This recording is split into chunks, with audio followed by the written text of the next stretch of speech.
بسم الله الرحمن الرحيم والصلاة والسلام على خير خلق الله سيدنا محمد صلى الله عليه وسلم. عليه الصلاة والسلام. هنتكلم النهاردة عن التلوث السمعي اللي الناس كلها بتسمعه. معانا طبعا الفنان طبعا جمعة عبد الفتاح. الله يبارك لك يا أستاذ حسين، والله أنت يعني صدقت في كلمة التلوث السمعي، يعني إحنا يعني ده أكتر من تلوث سمعي.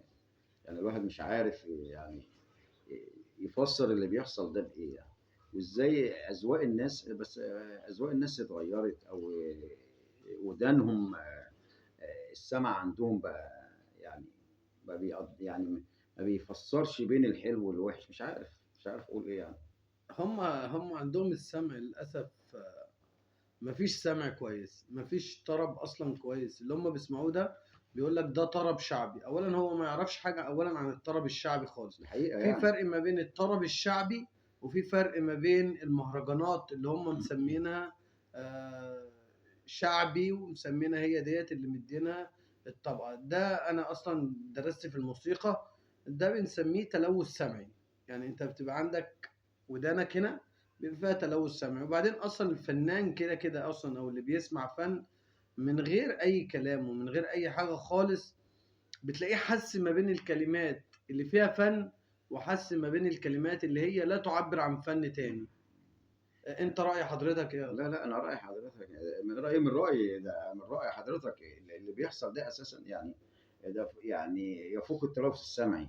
يعني ولا كلمات ولا موسيقى ولا ألحان ولا أي حاجة يعني.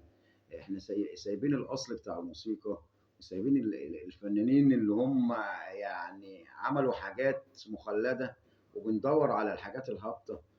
عاوزين ننضف ودنا شوية من السمع ده طب ما يعني. احنا نقدر نسمع كده من حضرتك كده اي حاجه كده من الفن طبعا. عارفين طبعا آه، الفنان طبعا جمعة طبعا من الناس اللي عملت فيديو ليها عن طريق القناة بتاعت المديح طبعا، وكان كلام جميل طبعا اتقال أكيد طبعا. الحمد لله الحمد لله. يعني اتفضل. مثلا انت ما يعني ما اما تسمع مثلا للاستاذ عبد الوهاب لما بيقول لك ايه: قلبي لك ميال وانت خالي البال، ليا فيك امل بس فين تنصار. شايف بقى يعني الكلمات واللحن يعني اقول لك ايه. أكيد في تعبير طبعا، في تعبير في الكلام. قلبي تعبير. لك ميال، اه. يعني ليه تعبير؟ يعني ده كلمات لها تعبير، وفي ولحن واللحن وصوت، كمان واللي والصوت بيغني باحساس يعني مفيش كلام، مفيش اه. كلام يقدر يتقال، اه. ومفيش أي فعل يقدر إن هو يبقى فيه إنه يتقال الكلام. يعني إيه؟ تحس إن في عبارات عن الكلام اللي بيتقال، تعبير عن الكلام. يعني تحس إن المطرب زمان، معاني. تحس إن المطرب اه. بيدي معنى للكلمة. يعني أنت ايوه. لما تيجي ذات نفسك تدي معاني للكلمة. يعني أنا مش عارف، يعني حتى اللي بيسمعوها الناس ديت نفسي يقولوا لي عن معنى لكلمة بيقولوها. يعني أنا نفسي يقولوا لي عن مفيش. معنى لكلمة هو بيقولوها. حضرتك اللي يعني بيقولوه اساسا ملوش اي معنى، ولا ولا يعني اقول لك يا حضرتك ايه. الكلام حتى بيهز وجدانك من جوه. يعني اي اغاني تسمعها من الناس الفنانين بتوع زمان، اذا كان الست ام كلثوم، الاستاذ عبد الوهاب، الاستاذ فريد الأطرش، الاستاذ محمد فوزي، شوف الكلام، شوف اللحن بيتقال ازاي، شوف طريقة الغنى ازاي. حتى طريقة الغنى ليها سكة. وقفته على المسرح ليها، وقفته قدام الكاميرا ليها حضور. تلاقي حتى حضوره في كل حاجة، واقفة قدام الكاميرا حضوره حلو، صوته حلو، أداؤه حلو، كلمات حلوة، ألحان حلوة، كل حاجة تستمتع من اللي بيقولها. الشخص اللي قدامك الفنان بتستمتع بيه في كل حاجة، من شكله ومن أدائه ومن صوته. فن، لا كله طب فن، معجون فن. ما احنا ممكن نسيبنا برضك من الكلام ده ونشوف الستايل بتاع الفنان بتاع زمان لما بيجي يطلع على المسرح، طريقة لبسه تحس ان هو يعني بدلة وجرافطة أيوه. وحاجة ستايل واقف قدام منك. تحس ان في ستايل، واجهه واجهه مشرفه. مشرفه ايوه للفن، ايوه. غير دلوقتي اللي احنا بنشوفه دوت، الكلام اللي احنا بنشوفه الناس والافعال اللي بتحترم احنا بنشوفها. فنها وتحترم نفسها وناس عندها قيم ومبادئ للفن، وبيشتغلوا من أجل الفن ومن أجل إمتاع الجماهير، مش من أجل يلم ملايين. لا، كان بيبص إن هو يمتع المشاهد قدام منه ويخلي سمعه دايما حاضر ورامي ودنه ليه. لكن احنا النهارده كل الضوضاء اللي حصل حوالين مننا دوت يعني حاجة فظيعة، يعني مش عارف لاغي الفن خالص، طبعا ولاغي طبعا. التعبير لا لا لا لا، بالفن. هو الفن مش و... هيتلغي، الفن الحقيقي هو اللي بيعيش. واكيد انا من المشاهدين طبعا اللي معانا، آه، بنتكلم فعلا لو انت بتحب الفن او انت فنان او انت عندك احساس للفن، هتعرف معنى كلمة أين الفن وأني اللي لا فن، أو بمعنى أصح التلوث السمعي اللي احنا بنسمعه ده اسمه، أو اللي الناس بيسمعوه، حاجة اسمها تلوث سمعي. في تعبير عن الفن كان أيام أم كلثوم في الحفلات بتاعتها، أيام عبد الحليم في الحفلات بتاعته، أيام فريد في الحفلات بتاعته، ايوه. أيام طب محمد فوزي، شوف أيام فريد مثلا. نجاة، ايام الناس دي كلها. حتى الجمهور اللي قاعد بيسمع بيستمع، تلاقي الجمهور قاعد بشكل بوقار. لائق ايوه بوقار، ان ده جاي ايوه ايوه. بيسمع وجاي بيعبر معنى كلمة الفن يعني ايه. تخيل كده لما، طبعا ام كلثوم طبعا رحمة الله عليه. وعبد الحليم طبعا ايوه لما ايوه بيقف كده، بتحس ان في فنان كبير بيقف او فنانة بتقف، هيبة. تحس ان في هيبه في المكان. ايوه ايوه. يعني معنى هيبة كلمه ان انا وحضور. جاي ايوه جاي المكان ده عشان اسمع فنان كبير، يعني بسمع فنانه، بسمع موسيقى، بسمع غنى، بسمع كلمات تعبر عن الحاجات دي كلها.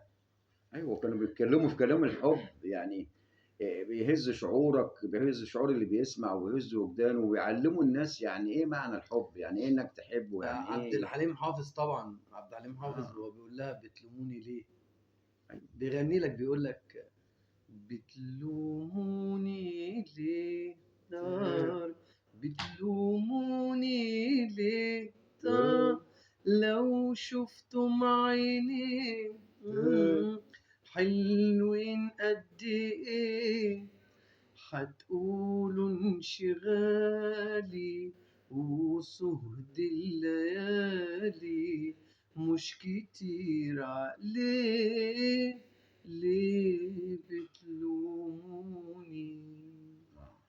بص الكلمات، بص التعبير، الحان يعني ولحن عامل يعني اما ازاي. يجي ايوه. يقول لك بتلوموني ليه لو شفتم عينيه حلوين قد ايه، يعني تعبير للإنسانة كلمات أو كلمات فيها الكلمات بتعبر تعبير. عن، فيها تعبير. الكلمات بالإحساس بالموسيقى، في فن تعبير فن في فن. في فن في فن. إنما هات لي أنت بقى حضرتك كده يا أستاذ جمعة كده، هات لي حاجة عن الفن اللي هم بيسموه فن، اللي إحنا في الفن بتاعنا بنسميه تلوث سمعي. انت هات لي كلمات بيقولوها تعبر عن الحاجات لا دي. لا لا طبعا. انت ما تسمع الاستاذ فريد ما بيقول لك يعني بيتكلم في كلماته، ويعني بيشوف بيحب اللي قدامه ازاي، وبيقول لها انا بحبك ازاي، فبيقول لها ايه؟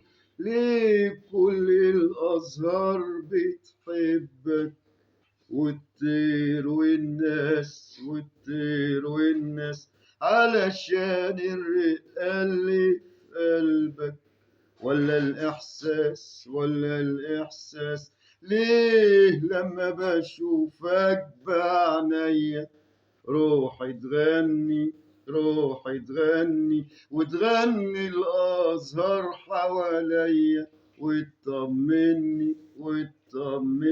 شوف الكلام، شوف المعاني الحلوة، شوف المعاني اللي تخليك يعني تبقى مشتاق لحبيبتك وحبيبتك مشتاقة ليك، يعني في مش كلام هابط. في تعبير للكلمات، وفي اسلوب للكلمات.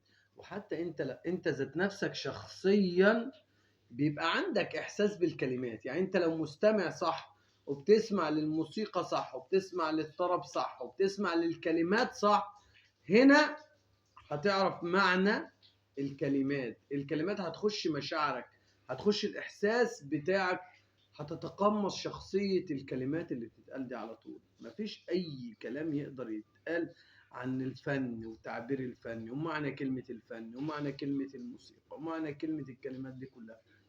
حاجات كتيرة جدا، حاجات كتيرة نقدر نتكلم فيها وحاجات كتيرة نقدر نقول. وطبعا نرجع ونقول الفن هو الفن. الفن عمره ما هيتغير. حقيقة. لو جه مليون واحد عشان يحاولوا يغيروا في الفن، الفن هو واحد عمره ما هيتغير. إحساس، مشاعر، كلمات، موسيقى تعبر عن الفنان المطرب اللي بيطلع يغني الأغنية بإحساسه بمشاعره. غير كده هو ده الفن الصح. مع احترامي لأي حد بيسمعنا أو مع احترامي لأي حد بيتكلم، اللي عايز يعرف الفن فعلا هو ده الفن. غير كده مفيش حاجة اسمها فن تاني، مفيش الكلام ده كله. الفن بمعنى كلمة الفن. ولو جينا على الأيام اللي احنا فيها اللي احنا عايشين فيها، مع احترامي للأستاذ عبد الحليم والأستاذ فريد والأستاذة أم كلثوم والأستاذة شادية وما الكثير طبعا، هنرجع هنا هوت هنلاقي الفنان هاني شاكر، هنلاقي الفنان تامر حسني، هنلاقي الفنان تامر عاشور، هنلاقي الفنان محمد فؤاد، هنلاقي الناس كلها ديت هي دي مدحت صالح، بتعبر عن الأستاذ الفن. مدحت مدحت صالح. صالح طبعا، الأستاذ مدحت صالح طبعا، طبعا. والأستاذ علي الحجار طبعا يعني، يعني يعني الجيل ده نبغة والأستاذ محمد الحلو الجيل يعني. ده برضك يعني الجيل ده جيل. الجيل ده برضك جيل فن، جيل طرب يا جماعة. يعني احنا بنتكلم انا والاستاذ جمعة طبعا عن الفن. احنا بجد بنتكلم اللي بيعرف حضراتكم في الفن هيعرف معنى كلمة الكلام اللي احنا بنقوله ده ايه، او هيبتدي يعرف فعلا معنى الالفاظ ومعنى كلمة الكلمات الصح في الفن ايه. مش بلاقي ناس حاطالي هاند فري في ودانها كده يا استاذ جمعة، ايوه فاهم، ايوه. او ماسكالي مثلا موبايلات في ايديها، او ماسكالي اسمع كلام سماعات هابط. على سماعات على كتافها وماشيه بيها في الشوارع، اسمع كلام هابط. ومشغلين لي الدح بو الهبل في العبود ده اللي بيقولوا عليه ده طبعا. لا ده كلام فاشل وكلام هيخليني الاغاني اللي ابشر كلها ابشر مطاوي وسنج وخناقات، كانك يعني انت بتسمع واحد يعني داخل خناقه وداخل معركه وفيها مطاوي وهضربه ويعورني وعوره. وده كلام في يبص على اي وبرضك حاجه في بعض الاغاني. الكلمات برضك يا استاذ جمعه، بعض الكلمات برضك تحس ان هو بيتشاكل مع اللي قدام منه، يعني فاهم، تحس ان هو بيتشاكل مع اللي قدام منه، تحس ان هو يعني بيقول له البت دي مش عارف ايه والواد، يعني تحس ان اه هم بيغلطوا في بعضيهم في ايوه الكلمات اللي بتتقال، ايوه. تختلف عن مشاعر لو يقول لك التانية. بنت ده الجيران، وزمان كان حد بيعرف ده يعاكس ده بنت الجيران؟ حتى الكلمات، يعني نرجع مثلا هنقول مثلا للفنان مثلا عبد الحليم حافظ لما كان بيجي يعاتب بالكلمات بتاعته، لموني ليه؟ بيقول لك لا، يقول لك تخنوه اه وعمره ما تخونوه عمر خانكم. خانق. هو بيتكلم بيقول لك كده، شوف التعبير الكلمات بيطلع ازاي لما بيجي يقول لك تخنوه وعمره ما خانكم ولا اشتكى منكم، تباعوا وعمره ما باعكم ولا انشغل عنكم. قلبي قلبي ليه تخونوا، قلبي اللي راح منه شبابه بين شوق وحنين، باع في هواكم أحبابه، بعت انتو مين. قلبي اللي ضحى في يوم عشانكم، بيقول كده، قلبي اللي ضحى في يوم عشانكم بتخونوه وعمره ما خانكم. يعني بيقول لها بيوصفها تخونوه وهو عمره ما خانكم، كلام تبيعوه معاني. وعمره ما باعكم. كلمات يعني كلمات بإحساس برقي بلحن بموسيقى بلحن بموسيقى بتعبير الوجه كمان، بتعبير كل ايوه. الفنان عبد الحليم. يعني حاجة كبيرة، حاجة يعني في كلمات، في إحساس. فبناشد كل اللي سامعنا دلوقتي بجد وبيعرف معنى كلمة الموسيقى إيه هي، ويعرف فبنناشده يعني بجد كلمة فن، ويعرف يعني إيه معنى. طرب، يعني إيه بالظبط طرب، يعني إيه بالظبط طرب، بس بالظبط الطرب ده بالظبط غير الجعير اللي بيحصل ده كله جعير يعني. بالظبط بالظبط أنا فأنا بسميه فن الجعير، هما بيسموه فن المهرجانات، أنا بسميه فن الجعير. هو أصلا هو أصلا مش من قاموس الفن. هو لما درسنا الموسيقى أو درسنا الفن عامة، هو مش من قاموس الفن. يعني ما فيش أي حاجة فيه تنص عن قاموس الفن خالص. يعني هو مش محطوط من ضمن القائمة بتاعت الفن حتى. فأنا بس ده مطلوب من الفنانين الموجودين على الساحة، اللي هم الفنانين بجد، اللي هم بيقولوا كلمة حلوة ويقولوا لحن كويس، إن هم يكتروا من الأعمال بتاعتهم ويعملوا شغل أكتر، حفلات أكتر، ويعني شغلهم يعني عاوزينهم يعني يعملوا شغل كتير، وده من ليهم يا استاذ جمعه، ماشي، ليهم عاوزينهم أكتر حفلاتهم. حفلات لا تبقى لا، يعني ليهم بقى. حفلاتهم لسه. الاستاذ تامر عاشور كان معاه حفله، ليه حفلاته ولسه ليهم حفلاتهم برضك. بس اللي بيروحوا يسمعوهم فعلا الناس اللي هي بتعرف بمعنى كلمه الفن يعني، او بتعبير الفن يعني. فليهم وليهم حاجات كتيره، وبيعملوا البومات برضك، وبيعملوا الحان، وبيعملوا ايوه، اغاني بس برضك. عاوزين من اقل بس من مزيد، يعني احنا عاوزين بس يعني ايه، يزودوا انتاجهم شويه في موضوع هو بترجع الحفلات والكلام ده. للناس اللي هي او الشخصيات اللي هي بتعرف معنى كلمة الفن، والناس اللي هي لا تعبر عن معنى كلمة الفن. ده آخر ما أقدر أقوله ليكم وحضراتكم، وأشكركم جزيلا على استماعكم ليا. وأتمنى إن أنتم ما تكونوش طبعا زهقتم مني ولا من الأستاذ جمعة طبعا. ولكم مني الشكر والتحية، والسلام عليكم ورحمة الله وبركاته.